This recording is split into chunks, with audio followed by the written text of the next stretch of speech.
This is called I Once Was.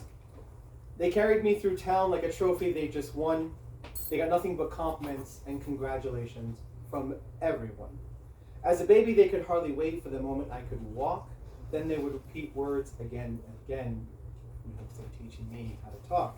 My parents were determined to prove I was the greatest kid. They made me feel so special and praised everything I did. But they and many after them had a completely different plan, which is where my disdain for human beings truly all began. I thought the sky was the limit until the day that I was grounded. How could you embarrass me like that? Oh, how those words resounded. The lesson started on that day, but it was some time before I'd see that I would constantly seek approval and permission to be me. I guess my parents had gaps in their life they wanted me to fill. Their lost hopes and ambitions were disguised as my free will. I salvaged scraps of self-esteem through the few good people that I met. When they weren't reminding me how stupid I was, it was very easy to forget. I had to learn to prioritize and compromise intellect for looks. Gave up on my imagination when I threw away my books. Sorry, given the recent atmosphere.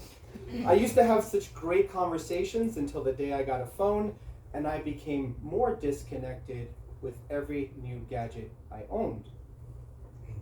So desperate for a comforting voice that there was no one I could call because everyone's busy being busy, even though none of them were busy at all.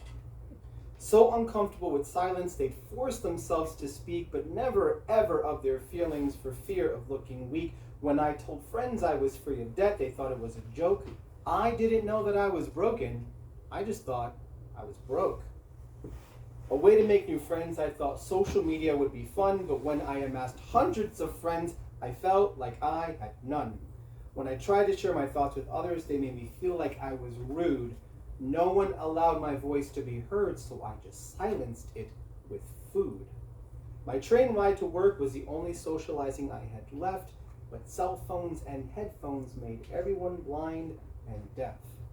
I once thought I had a purpose, but I replaced it with my job.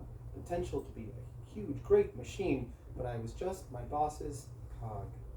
Hoping for human contact, I ventured to the crowded mall, but automatic doors, faucets, and lighting would mean I would touch nothing at all. Seems like everyone goes shopping whenever they get bored, their pockets filled with credit cards to buy what they know they can't afford. No matter where you look, there are ads relentlessly shoved in your face because if you're not constantly buying something, well then, you're just a waste of space.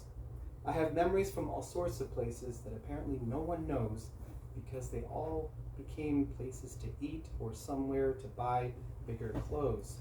Whenever I was in pain, I cried. Now I just swallow a pill because whatever we don't understand, we only seek to kill. I stopped saying when I grow up the moment I realized I was grown, so when I lost permission to be a child, I had one of my own, a car, an address, a house full of stuff, but all I really have is debt.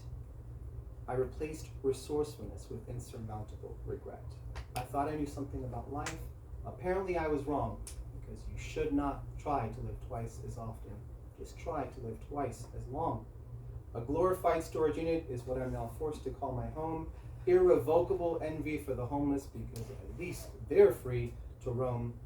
Think whatever you will of me, but this was all I knew to do. To summarize my tragedy in a letter signed sincerely, me and you and you and you. Thank you.